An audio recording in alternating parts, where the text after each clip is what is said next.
Hello, everybody, and welcome to the Just Fucking Manifest It podcast. I'm Noor, and this is obviously a very strange experience because, guys, you're not just hearing me, you're seeing me, and I can tell you categorically it's the weirdest fucking thing because usually, since 2019, since I've recorded my podcast, it's just me, myself, and I in my office with my microphone, looking out the window or into the ether, recording what I want to record. But right now I have an audience, so it's very odd. So this might be the weirdest, slightly awkward first filming episode that I've done, but bear with me. So, guys, bit of an update. I've come today, and it's one of those days where you think, I'm so not prepared for anything. A couple of days ago, I was doing Pilates. I've become like a little bit of a Pilates fan. Everyone had been talking about it. I'd seen everyone on Reformers for a year. And I kept saying, I'll do it, I'll do it, I'll do it. Never did it. But finally, after a year, one opened literally a 2-minute walk from my house. I thought, this is my chance. I'm going to go and do it. The thing about Pilates is, when you see the instructor doing things, you think, that looks fucking easy. I can totally do that. What's all the fuss about? Then you start doing it and you're like, oh my fucking God, I am burning in places, in muscles that I didn't even know existed in my body. And I'm like, okay, this is quite a humbling experience. This is definitely harder than I thought. So the other day, she did this back bend thing, and I looked at it and I did think, that looks pretty tricky. And I went over the block, put my back down, and I went, fuck. And she was like, no, it's okay. And she came over to try and help me reposition myself and get me back in the right position. She said, use your core. And I'm thinking, I'm trying to use my core. And came up, thought I did it. 2 days later, I woke up. Holy shit, the word DOMS doesn't even do justice to it. I think I've genuinely put my back out. So I'm sort of walking in today like, oh. But I think Pilates is a really, really good parallel comparison to manifesting your dream life.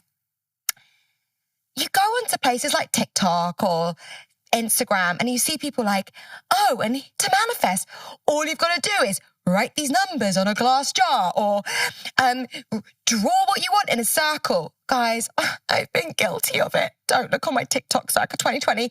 It is cringy. And the problem is that it makes it look super fucking easy.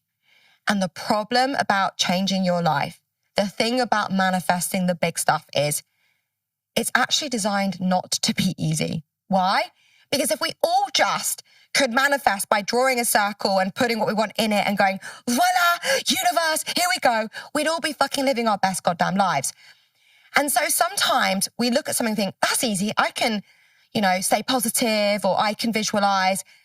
And then something happens.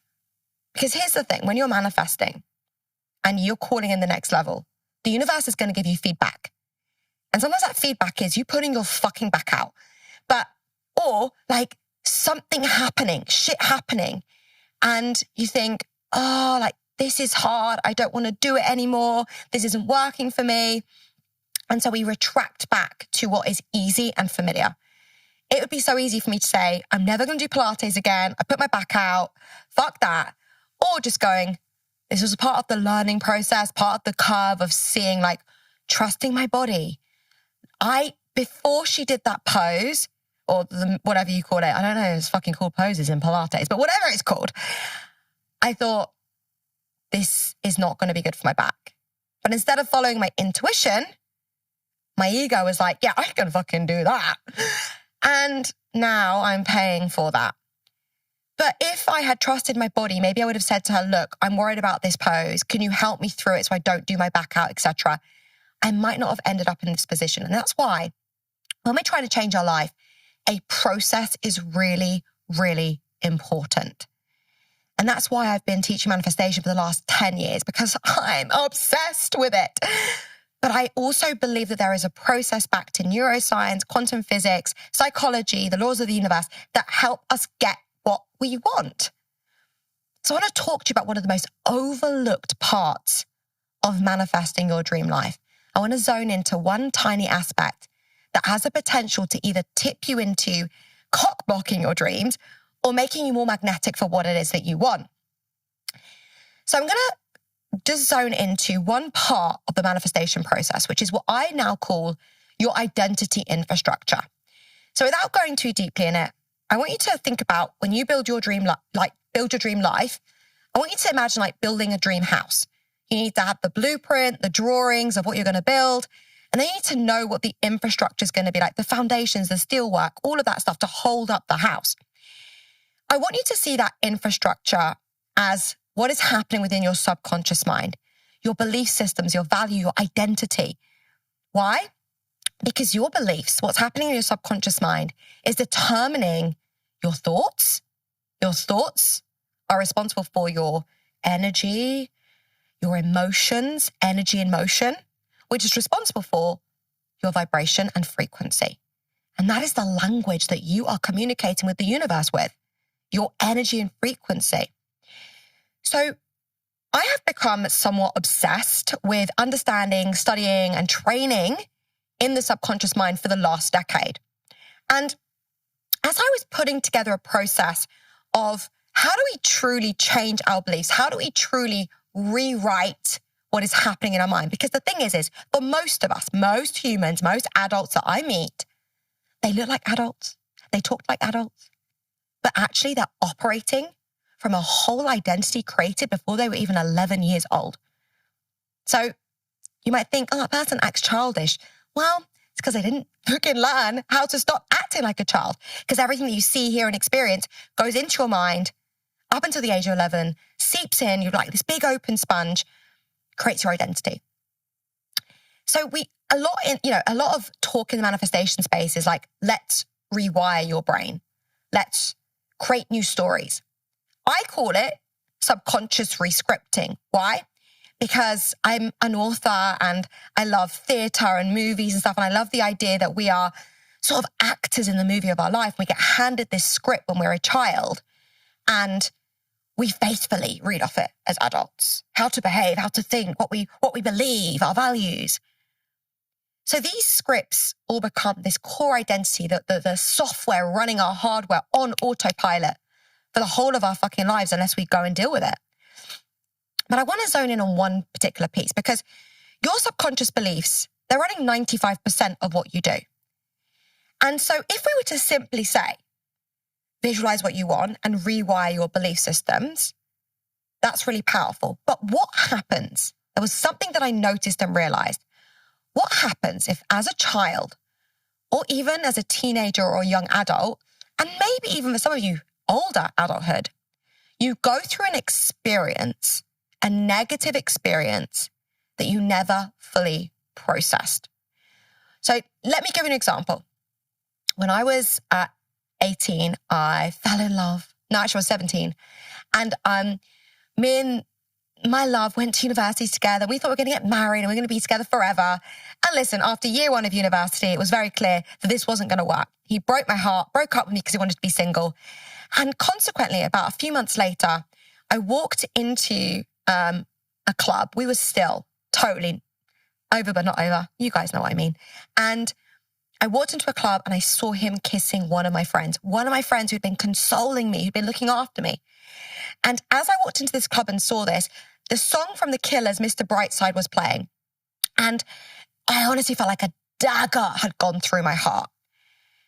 What happened in that moment was, it was like a micro trauma.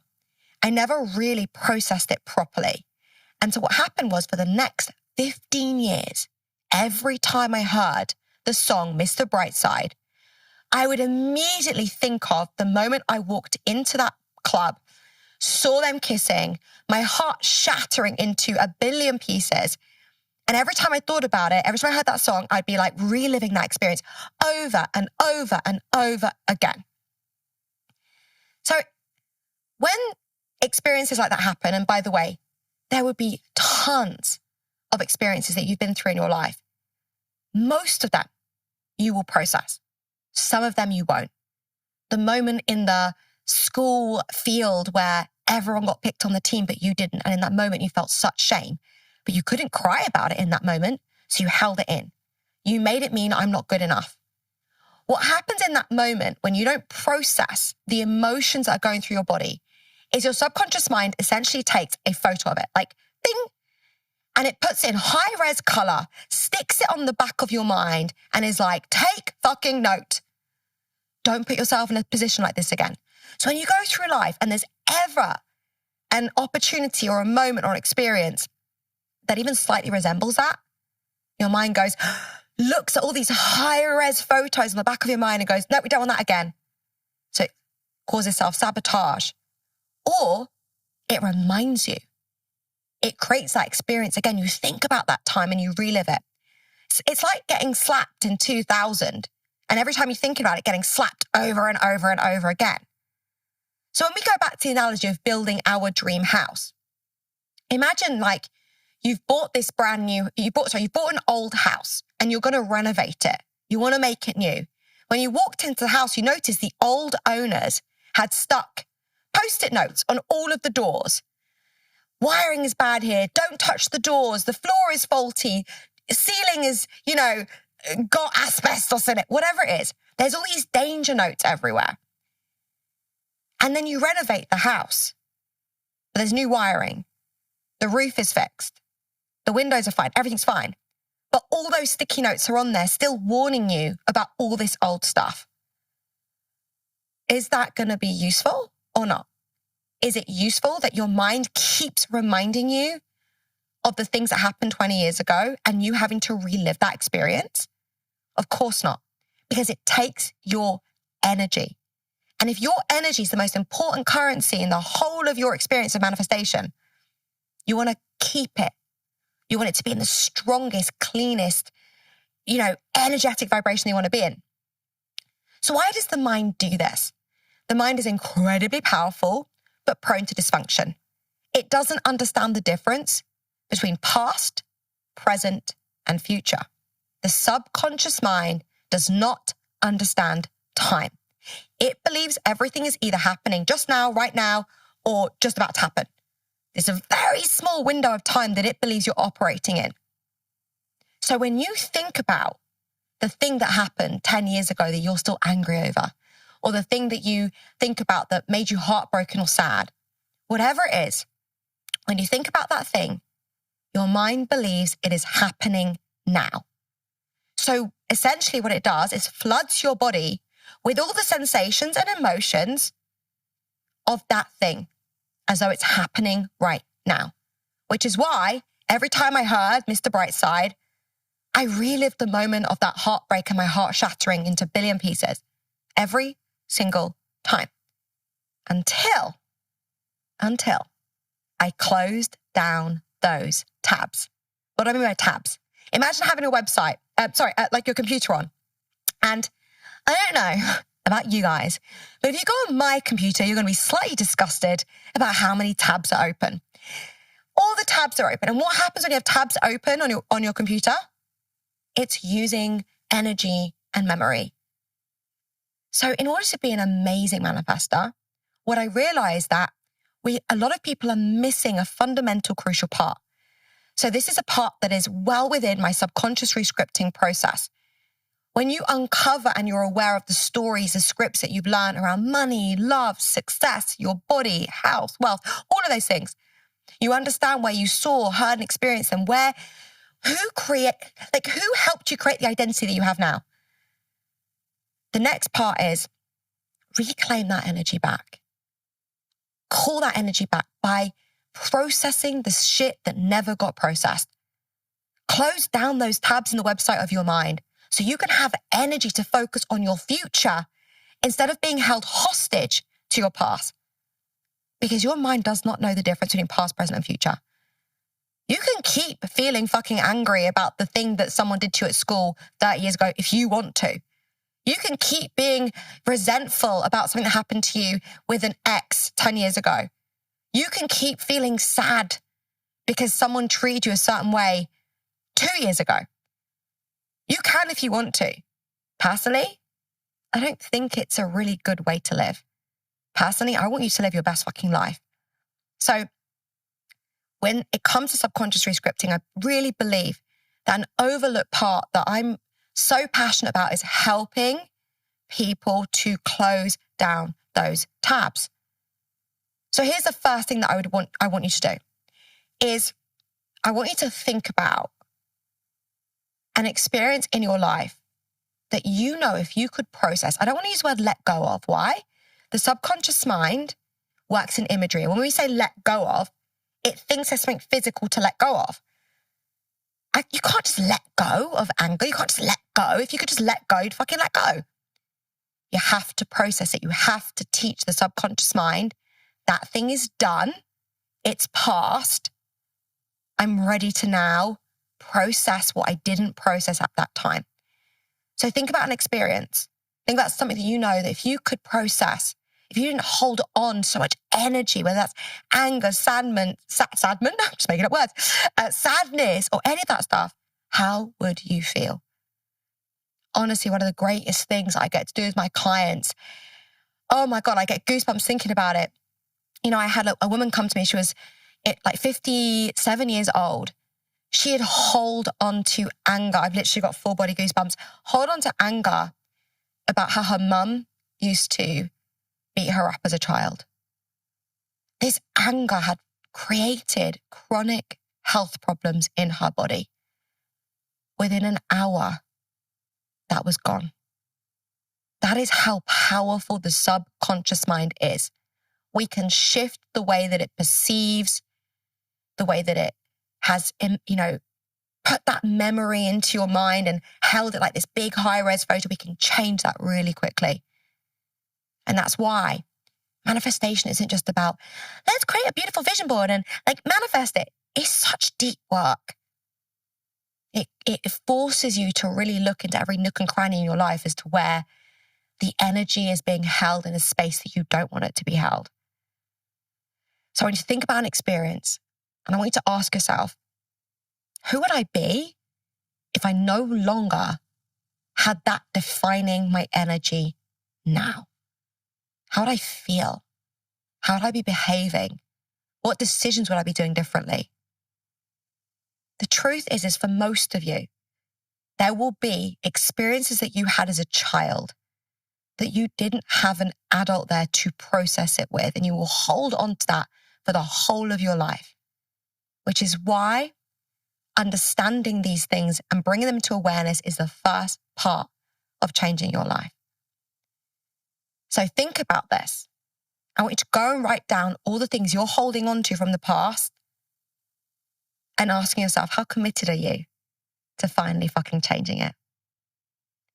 So I hope that you enjoyed this podcast episode, and I hope that you have taken something away from it that is going to enable you to manifest things 10 times faster. Because when you pull your energy back, when you're no longer holding on to the past, the energetic signature, the thing that you are signaling out to that quantum field becomes stronger. People say to me Noor, why do you get stressed about that thing? Why aren't you worried about failing about that? Why are you so positive? Why are you so high vibe? I have moments, I have days. I walked in today and I was like, oh, I'm due on my period and I feel a bit grumpy and I didn't have any of my outfits sorted. And we have those, we're humans. But your general energetic signature, what is that? How are you showing up every day? What is the frequency that you are at? That baseline will determine whether you become masterful at manifesting or not. So the most overlooked thing is don't forget to close down those tabs. Reclaim your energy so you can just fucking manifest it. I'll see you on the next episode.